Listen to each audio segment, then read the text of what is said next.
babae, mahiman o gabi, daraman o gabi. Kaya sa dinalayo, malapit o malayo, dahil siya'y mabait at siya'y perang sweet, sa daraman o gabi. Yes! Wow! Tuka na! Boom! O, ito na agad ang yung 10,000! Pwesto na po. So, ito na po, barangay workers sina Agnes, Gemma, Silvia, at Lynn, putukan na!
Galit na si Ate. Sarado mo yung legs mo. Yan. Sige, Ate. Takbo, bilis. Manayo. Last na yan. Ayun! Natapos din!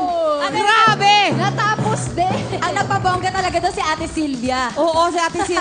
Kaya pa ba? Kaya pa, Ate? Ibibit nilang time ay? 33.1 seconds. Malapit lang yun. Yes, so check po natin ha. Ang time nyo ay...